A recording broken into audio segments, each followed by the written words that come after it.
10 के दमदार ट्रेड्स में आपका स्वागत है। वीरूर में रहेंगे आपके साथ। हमारे साथ आशीष बहेती और प्रशांत सावंत पिछले शो से बने हुए हैं। मोतीलाल ओसवाल फाइनेंशियल सर्विसेज के रुचित जैन और एंजल वन के ओशो कृष्ण भी जुड़ेंगे अपने टॉप ट्रेड्स के साथ। फिर बात करेंगे हीलियोस इंडिया के सीईओ दिनशो ईरानी जी से और कोटक सिक्योरिटीज़ के हेड ऑफ डेरिवेटिव सहज अग्रवाल भी हमारे साथ होंगे। साथ ही बीएससी में तेज़ी क्यों है ये भी जानेंगे, लेकिन इससे पहले एक नज़र ज़रा आज के मार्केट एक्शन पर। और इसमें अगर आप देखें तो निफ्टी करीब करीब डे हाई पर 25,855 पर ट्रेड करता हुआ। टाटा मोटर्स कमर्शियल व्हीकल की भी लिस्टिंग हो गई है वैसे, और ग्रो की भी लिस्टिंग हो गई है, दोनों लिस्टिंग हो गई हैं। ग्रो 118 पर ट्रेड कर रहा है अब। 100 रुपये का इशू प्राइस था, याद रखिएगा। 100 रुपये के इशू प्राइस के मुकाबले करीब करीब 18-19% ऊपर। टाटा मोटर्स कमर्शियल व्हीकल, ध्यान रखिएगा आप टाटा मोटर्स सीवी को आप इस तरीके से देखें कि टाटा मोटर्स सीवी और Tata motors PV passenger vehicle, इन दोनों को अगर आप जोड़ दें तो जो ओरिजिनल टाटा मोटर्स आपके पास एक समय पर हुआ करता था वो बेसिकली उस तरीके का होना चाहिए। अब आपके पास एक चॉइस है। अब आप टाटा मोटर्स का कमर्शियल व्हीकल आम प्ले करना चाहते हैं या जेएलआर और डोमेस्टिक बिजनेस के थ्रू टाटा मोटर्स का पैसेंजर व्हीकल प्ले करना चाहते हैं, वो आपकी चॉइस है। अभी के लिए Tata Motors commercial vehicle trade to trade में इस चीज़ का ध्यान रखिएगा। तो इसके लिए आई थिंक ये शायद एक सर्किट होगा, शायद, पता नहीं, कंफर्म कर लेता हूँ। 45 लाख शेयर के करीब का वॉल्यूम है यहाँ पर। ग्रो में ज़बरदस्त वॉल्यूम है इस समय पर। इसके अलावा मार्केट में कुछ और स्टॉक्स जहाँ पर मोमेंटम इस समय अच्छा है। ऑब्वियसली आज का स्टॉक ऑफ द डे अभी तक बीएससी ही है, करीब करीब 5.5% ऊपर। आज का hero of the day Adani enterprises 5% ऊपर है। पूरा Adani group actually, Adani green, Adani port, सब में रैली है। इसके अलावा camps, Canara bank, IndusInd bank, CDSL, सम्मान कैपिटल में बड़ा मूव आ रहा है। एक बार सम्मान कैपिटल लेकर आइए, करीब करीब 2.25% ऊपर। ये कुछ आज के शानदार स्टॉक्स। वीरू, ये थे अब तक की समरी आपने सुनी अनुज से। और निफ्टी अभी भी 25,845 पे शिखर पर आज के ट्रेड करता हूँ। बहुत हद तक वही ट्रेजेक्ट्री, एक माइनर से डिप था टुवर्ड्स 781। अब एक काम करते हैं, ट्रेड्स कलेक्ट करना शुरू करते हैं। पैनल आपकी स्क्रीन पे आएगा, एक एक करके बातचीत करते हैं। आशीष बहेती जी, प्रशांत जी पिछले कार्यक्रम से इस कार्यक्रम में भी रहेंगे मौजूद। रुचित जैन और ओशो कृष्ण हमारे साथ ताज़ा तरीन नज़रिया लेके जुड़े हैं। अब ओशो जी से बात करते हैं पहले। Osho ji, good morning. आपके दो trades. Very good morning Veeru ji. See overall मुझे लगता है मार्केट में सेंटिमेंट्स तो काफी पॉजिटिव टर्न अराउंड हो चुके हैं एंड मेजॉरिटी काउंटर्स में काफी अच्छा ट्रैक्शन है। अदानी ग्रुप कंपनीज अभी रडार पे है। अदानी पोर्ट्स में काफी स्ट्रांग ब्रेकआउट आया हुआ है, 1500 के आसपास होवर कर रहा है। एंड मुझे लगता है इंट्राडे पे 1515 से 1520 तक के टारगेट्स देखने को मिल सकते हैं। सो अदानी पोर्ट्स पे पहला बाई का रिकमेंडेशन है, करंट लेवल्स पे बाई करें। 1475 का स्टॉप लॉस लगाना है एंड 15-20 का पहला टारगेट इसमें देखने को मिल सकता है। सेकंड काउंटर जिसमें एक अच्छा सपोर्ट जोन से पुल बैक देखने को मिल रहा है वो है आईसीआईसीआई जीआई। आईसीआईसीआई जीआई में अगर हम देखें तो पिछले कई दिनों से 2000 के आसपास काफी स्ट्रॉन्ग बेस सेटअप है, तो करंट लेवल्स पे बाई करने की सलाह है। 1995 का स्टॉप लॉस मेंटेन करना है एंड अप्रोक्सीमेटली 2060 तक के टारगेट्स हमें देखने को मिल सकते हैं।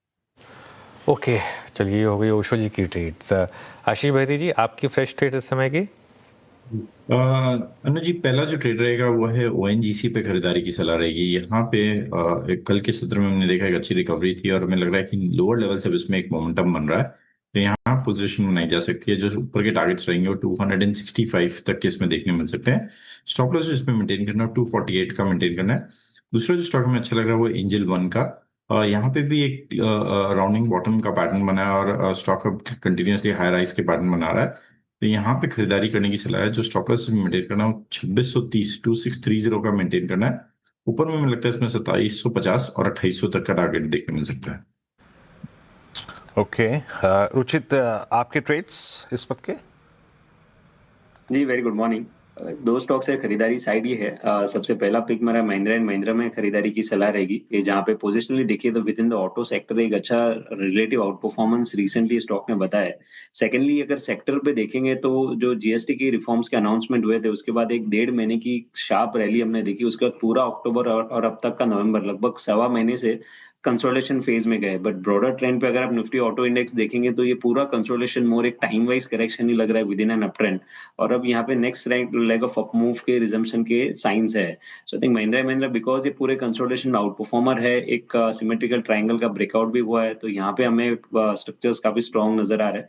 3680 के नीचे स्टॉप लॉस रखे महिंद्रा एंड महिंद्रा में खरीदारी की सलाह है 3880 के लगभग के टारगेट्स के लिए। और कैपिटल मार्केट थीम जहां पे आज बीएसई के नंबर्स के बाद में एक मोमेंटम स्ट्रॉन्ग है with in the entire capital market space, camps के चार्ट सेक्टर्स भी काफी पॉजिटिव टर्न हुए।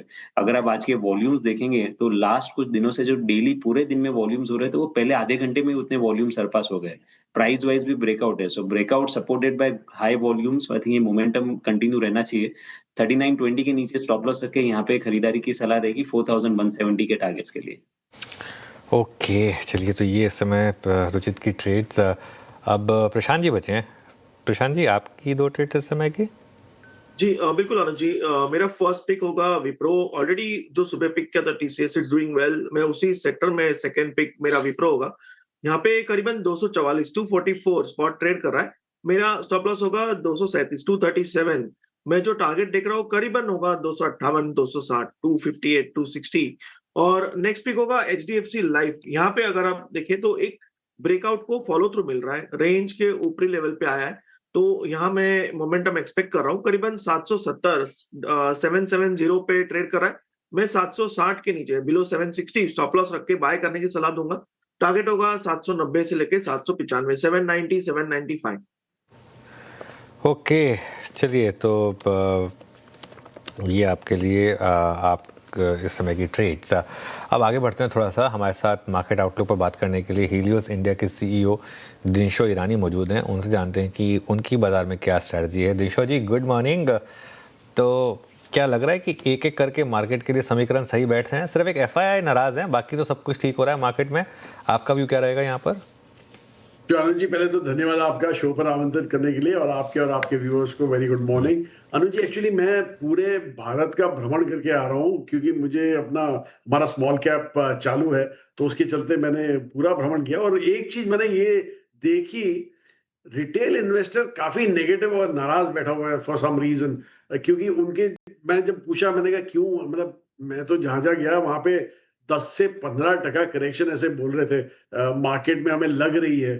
तो हमने पूछा क्यों, तो बोले बड़े बहाने निकले, मतलब वो बिहार के इलेक्शन का, फिर यूएस के डेट का, और फिर जियोपॉलिटिकल टेंशन में इन पता नहीं ये कहां से निकाले उन्होंने, पर एनीवे ये सब बहाने थे। तो मुझे ऐसे लग रहा है अनुज जी कि ये बाजार को एक छोटी सी पॉजिटिव न्यूज भी आ जाए ना, तो ये ऊपर जाने के लिए बहुत उतावली होने वाली है बाजार। क्योंकि हमें एक्चुअली आप देखिए, सारे negative news, despite all this negativism जो हमारी अभी अंदर है, हमारा बाजार काफी स्टेडी रहा है, विच इज वेरी गुड। को एब्जॉर्ब माल काफी अच्छी तरह हो गया। और जो आपने बोला एफआई का नाराज है, मुझे लगता नहीं है नाराज है, वो भी एक शायद साइडलाइन में वेट कर रहे हैं कि कब अच्छा मौका मिलता है हमें घुसने का। ऑलरेडी आप देखिए कि इंडिया का जो मैसिव अंडर परफॉर्मेंस है, थोड़ा रिवर्सल आया है vis-à-vis the MSCI EM index, उधर थोड़ा रिवर्सल तो आया है, लेकिन बिल्कुल ही सस्टेन्ड रिवर्सल के लिए आपको थोड़ा पॉजिटिव अर्निंग ग्रोथ वगैरह दिखानी पड़ेगी। जो ये क्वार्टर में एक्चुअली आप देखें तो डिसअपॉइंटमेंट काफी कम है, सरप्राइजेस ज्यादा हैं। तो इसलिए हमें लग रहा है कि ज्यादा टाइम नहीं है बिफोर ये एफआईआई भी आ जाए यहाँ पे। एंड प्रॉब्ली एक बड़ा ट्रिगर होगा जो ट्रम्प जी ऑलरेडी बोल रहे हैं कि हम इंडिया के लिए अच्छी डील करने वाले हैं, 25% तो जाने ही वाला है जो पेनल्टी लगाए हुए हैं। तो हमें लग रहा है कि आगे चल के अच्छा ही लग रहा है बाजार में। अच्छा, तो आपने बात की कि डिसअपॉइंटमेंट्स कम हैं, पॉजिटिव सरप्राइजेस ही ज़्यादा हैं, तो सबसे ज़्यादा पॉजिटिव सरप्राइज आपको कहाँ लग रहे हैं इस समय? जी देखिए अनुज जी, एक्चुअली जो सबसे बड़ा हमें पॉजिटिव सरप्राइज लगा बैंकिंग सेक्टर में, जहाँ की हमने सोचा था कि निम इतने कंप्रेस हो जाएंगे, पर काफी अच्छा मैनेज किया है बैंक्सों ने। दोनों साइड, एसेट और लायबिलिटी दोनों साइड उन्होंने अच्छी मैनेज की है without affecting the asset quality. तो हमें ऐसे लग रहा है कि यहाँ पे डिस्पाइट, मतलब आपको याद होगा लास्ट क्वार्टर में 0.5% जो कट आया था इंटरेस्ट रेट शुरुआत में ही, उसके बावजूद निम कंप्रेशन इतने ज्यादा नहीं थे। इनफैक्ट एसबीआई ने तो ग्रोथ ही दिखाई है फॉर सो इसलिए हमें लग रहा है कि यहाँ पे एक बहुत बड़ा पॉजिटिव था। और दूसरा जो हमारे कंज्यूमर सेक्टर थे, जो ड्यूरेबल्स वगैरह के जो रिजल्ट्स आए थे वो भी काफी अच्छे दिखे हमें। और छोटी छोटी कंपनियों में भी काफी अच्छे अच्छे नंबर्स दिखाए हैं, और ऑलरेडी आप देखते हैं रिएक्शन, जैसे ही कोई अच्छा नंबर आता है पॉजिटिव, मतलब स्टॉक को चलने में ज्यादा टाइम नहीं लगता है वहां से। सो इसलिए हमें लग रहा है कि ठीक ही हो रहा है जो हो रहा है। दिनशा जी नमस्कार, वीरेंद्र बोल रहा हूँ। जितना सकारात्मक आप बैंकिंग पे हैं और थोड़ा एनबीएफसीज की तरफ चलें, कल बजाज फाइनेंस के नंबर्स थे, थोड़ा उनकी कमेंट्री, थोड़ा उनके नंबर्स में हल्का सा धीमापन, क्योंकि वो एक और बड़ा, अगर आप देखें, पर्सपेक्टिव देते हैं क्या कर रहा है कंज्यूमर फाइनेंसिंग कैसी चल रही है, हाउसिंग को लेकर उनकी जो वर्डिंग से थोड़ी सी कॉशियस कर रही है। एनबीएफसीज पे आपका टेक क्या है, यहाँ पर आप क्या व्यू रखते हैं इस वक्त? वीरू जी, मैं जानता था आप ये सवाल पूछेंगे, क्योंकि जैसे मैंने बोला पॉजिटिव बैंक्स, तो आप एनबीएफसी की बात तो निकालेंगे, मुझे पता था। बट एनीवे, सो आप अगर जो बजाज फाइनेंस की भी जो कॉल थी, उन्होंने 1% अपना ग्रोथ एस्टिमेट काट दिया डिस्पाइट ऑल दिस। मुझे लगता है कि ज्यादा, मतलब उनको ज्यादा एमएसएमई की तरफ उनका ध्यान था, रिटेल का ज्यादा बात नहीं की, मतलब जो एक्चुअल पब्लिक है उनकी बात नहीं हुई ज्यादा, पर एमएसएमई के चलते उन्होंने बोला कि मुझे ग्रोथ रेट थोड़ी स्लो डाउन करनी है, कि वहां से थोड़ा, और वो हो भी सकता है क्योंकि जो एक्चुअल डिमांड ग्रोथ है वो अभी जाके हुई है। सितंबर लास्ट वीक में जो डिमांड ग्रोथ आई है वो अक्टूबर में कंटिन्यू रही, तो आई एम श्योर थोड़ी कमेंट्री आगे चल के उनकी कॉशन पे ज्यादा है rather than actual what they seeing in the market, that's what हमें ऐसे लग रहा है। लेकिन एनीवे, हैविंग सेड दैट, फिर भी ग्रोथ रेट जो उन्होंने प्रोजेक्ट किया वो काफी अच्छी ग्रोथ रेट, मतलब cutting by 1% is not a big deal. और दूसरा, एनबीएफसीज की अगर जो बात करें, बाकी सारों के नंबर्स वो वेरी गुड नंबर्स। दूसरे जो रिटेल फेसिंग एनबीएफसीज थे, उनका मेजर इशू था सप्लाई साइड का, इन द सेंस उनका मनी रेजिंग का, वो इशू निकल गया with the kind of liquidity जो हमारे आरबीआई ने प्रोवाइड की है। तो इसलिए हमें लग रहा है कि यहाँ से NBFCs should do well going forward. ये क्वार्टर एक्चुअली, जैसे मैं बोल रहा था कि लास्ट क्वार्टर अगर जो ये पोस्टपोनमेंट नहीं होता डिमांड का, जो 1 महीने से पोस्टपोन हो गया, कि 15 अगस्त का अनाउंसमेंट आई और 22 सितंबर को एक्चुअल वो हुआ था जीएसटी का रैशनलाइजेशन, तो उसके चलते ये क्वार्टर में आपको 8-9% ग्रोथ दिखेगा, लेकिन December quarter will be a very good quarter in terms of numbers. Okay, चलिए, तो एनबीएफसीज पे भी आपका एक टेक मिल गया। एक बास्केट और जो कि बहुत ही अच्छा कन्विक्शन दिखा रही है, और ये कन्विक्शन खोखला नहीं है, वो है capital goods. Look at L&T, बहुत दिनों बाद लीडर अपने हाथ में रखे हुए। अमूमन मैं देखा था कि एमएनसीज जो थी वो इस बास्केट में वो अपने पास लीडरशिप रखती थी। प्राइस टच थे सिमेंस के अंदर, एबीबी के अंदर, केमिस्ट के बाद, but right now I think वो जो पोजीशन है वो एलएनटी होल्ड कर रहा है। बीएचएल को देखिए आप, और नंबर्स अच्छे थे, एग्जीक्यूशन अच्छा था, मार्जिन्स अच्छे थे। आप कैपेक्स देखिए, private capex I think for the first of this fiscal I think it's 10.9 trillion almost. आप एंकरेज हैं क्या थोड़ा सा ये कैपिटल गुड्स पे? जी देखिए, ये जो कैपिटल गुड्स का है वो एग्जीक्यूशन का इशू है यहाँ पे, because I mean order book देखेंगे तो सबकी, मतलब एलएनटी की तो बहुत ही बढ़िया ऑर्डर बुक है, लेकिन यहाँ पे एग्जीक्यूशन नहीं हो रहा है क्योंकि होल्ड पे है प्रोजेक्ट्स, काफी प्रोजेक्ट्स। और जैसे मैंने बोला कि जब तक प्राइवेट सेक्टर को डिमांड दिखता नहीं है फ्रक्टिफाइंग, तब तक वो केपेक्स भी अपने होल्ड पे ही रखेंगे, तो ऑर्डर दे के बैठे हुए हैं, लेकिन they will keep it on hold, क्योंकि उनको भी अपनी यूटिलाइजेशन लेवल्स बढ़ानी है, और वो देख के ही उनको होगा। और मुझे ऐसे ही लग रहा है कि ये, जैसे मैंने बोला कि अगर जो ये डिमांड सस्टेन रही, जो आपने लास्ट वीक ऑफ सितंबर देखी या अक्टूबर में देखी, नवंबर में भी जो हमें फीडबैक मिल रहा है वो काफी पॉजिटिव फीडबैक मिल रहा है। तो इसलिए अगर ये रहा तो यू विल सी दीज, ये लोग सब पार्टिसिपेट करेंगे इसमें, और इसीलिए थोड़ा अर्ली होना बेटर रहता है। बहरहाल बाकी सारे काफी ओवर एक्सपेंसिव जो आपने नाम लिए, काफी एक्सपेंसिव स्टॉक्स हैं, लेकिन हमारे जो डोमेस्टिक वाले हैं वो काफी रीजनेबल वैल्यू पे ग्रो रहे, गिवन कि हमें जो आगे का ग्रोथ दिख रहा है उसमें। अच्छा, दो पॉकेट्स में बात करता हूँ आपसे, रादर दो एक्चुअली स्टॉक्स। एक तो पेटीएम, जहाँ पर आपके लिए शानदार रिटर्न्स रहे, आपके प्राइस से डबल से ज़्यादा है, और दूसरा विशाल मेगा मार्ट। यहाँ पर लेकिन पिछले कुछ दिनों में हमने एक रीजनेबल करेक्शन देखी है इसके हाइस से। इन दोनों में आप अपने फंड्स में अभी पोजीशंस रखे हुए हैं क्या? बिल्कुल बिल्कुल अनुज जी, एक्चुअली ये दोनों जैसे मैंने बोला, कंजम्पशन एक बड़ा पार्ट होगा इंडिया का ग्रोथ का, आगे चल के, इसलिए हमें दोनों कंज्यूमर में, एक तो फिनटेक है जो कंज्यूमर फेसिंग फिनटेक है, और दूसरा एक्चुअल जो ग्रेट 3-4 टाउन्स में अवेलेबल है, तो वो हमें लग रहा है कि ये आगे चल के अच्छा करेंगे। लेकिन जैसे मैंने बोला, ये क्वार्टर एक मिसलीडिंग क्वार्टर था, क्योंकि 1.5 महीना लिटरली निकल गया इन टर्म्स ऑफ पोस्टपोनमेंट। तो ये क्वार्टर को आप देख के आगे का कॉल नहीं ले सकते। हमें तो फ्यूचर में अच्छे ही दिख रहे हैं ये, और हमें ऐसे लगता है कि ये पार्टिसिपेट, जो डिमांड स्टोरी है इंडिया की, डोमेस्टिक डिमांड स्टोरी, उसमें काफी हद तक ये दोनों पार्टिसिपेट करेंगे। इसलिए दोनों में we are going on increasing, मतलब हम जैसे ही ऑप्शन मिलता है, कैश आता है, वी कीप डिप्लॉइंग। बिल्कुल। अच्छा, एक और स्पेस जहाँ पर मैं आपसे एक व्यू लेना चाह रहा था, वो है ये पूरी की पूरी ईएमएस स्पेस, खासतौर से जो वाइट गुड सेगमेंट को केटर करती हैं। सब में भारी भरकम करेक्शन देखने को मिल रही है हमें। पीजी इलेक्ट्रोप्लास्ट ने लीड किया उस करेक्शन को। ये जो डिक्लाइन आई है, इसमें क्या बाइंग करें या फिर अवॉइड है? जी देखिए, मुझे कुछ ज्यादा वो नहीं मैं बोलूंगा स्टॉक के बारे में, लेकिन कंज्यूमर ड्यूरेबल्स जो सारे इससे डील करते थे, हमने एसी वगैरह से, जो विच इज सीजनल, उसके चलते आई थिंक ये डिमांड इनमें तो दिखेगी नहीं आपको। अनफॉर्चुनेटली इंडिया का वेदर भी काफी अच्छा रहा इस बार, तो इसलिए हीट इतनी दिखी नहीं, तो इसलिए आई डोंट थिंक ये सब में मुझे बराबर सुनाई नहीं दिया, बट मुझे लगा आप वोल्टास और एम्बर और ये सब की बातें कर रहे थे, तो इसलिए मुझे लग रहा है कि वो तो आपको सीधा जब सीजन आता है तभी आपको दिखेगा एक्चुअल डिमांड ग्रोथ वहां पे। इसलिए हमें लग रहा है कि better stay out right now and take a call when it comes. अच्छा, ये एक स्पेस जो थोड़ा सा इस बार के नंबर्स के बाद एक डिप विटनेस कर रहा है, उसमें हॉस्पिटल्स में, हालांकि 40s के नंबर आप देखिए कितने शानदार हैं। दो स्पेस आई थिंक मैं जिस पर पहले बात भी कर चुका हूँ आपसे, हॉस्पिटल स्टॉक्स पे एक डिप आया, मीनिंगफुल डिप आया, और होटल स्टॉक्स में भी, दोनों में डिप आया। इस डिप को बाय करेंगे आप सर?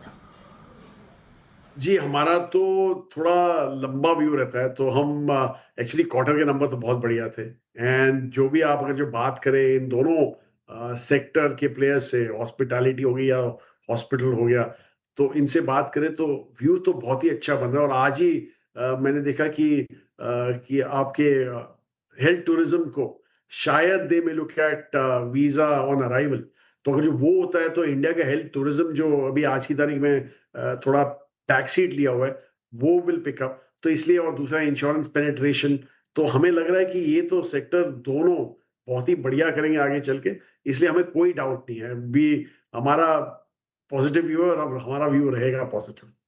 ऑलराइट, दिनशो जी, बहुत बहुत शुक्रिया आज हमारे साथ जुड़ने के लिए और सब टॉपिक्स पर अपनी राय रखने के लिए। चलिए एक काम करते हैं, आज के हीरो ऑफ द डे की बात करते हैं, बीएसई। यतिन के पास चलते हैं, रिविजिट करते हैं। Yatin, good morning. Good morning. और बीएसई क्या शानदार मूव है, और पिछले कई दिनों से स्टॉक में मोमेंटम, आज भी रिजल्ट के बाद स्टॉक में 4 से 5% की तेजी, और इसका कारण है शानदार Q2 के रिजल्ट्स। मुनाफा 61% बढ़ के 550 करोड़ से ज़्यादा आया है, और अगर हम रेवेन्यूज़ की बात करें तो यहाँ भी 44% का जंप। कंसोलिडेटेड एबिटा, अगर आप जो सिक्योरिटी गारंटी फंड की कंट्रीब्यूशन को इंक्लूड कर लें तो 75% बढ़ के 680 करोड़ रुपए के आसपास आया। तो काफ़ी शानदार एबिटा मार्जिन और एबिटा परफॉर्मेंस देखने को मिल रहा है।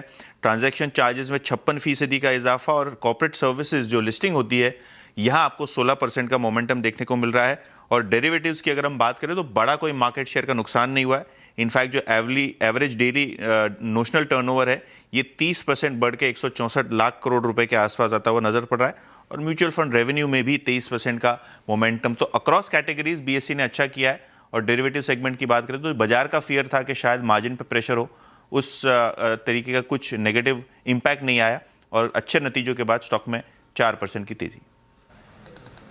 इतने शुक्रिया आपका, पूरा शुक्रिया, बहुत बहुत शुक्रिया। मतलब जो इस पे आपने नंबर्स को समझाया एक बार फिर से। बीएसई आज का स्टॉक ऑफ द डे 4.25% ऊपर, शानदार मूव यहाँ पे।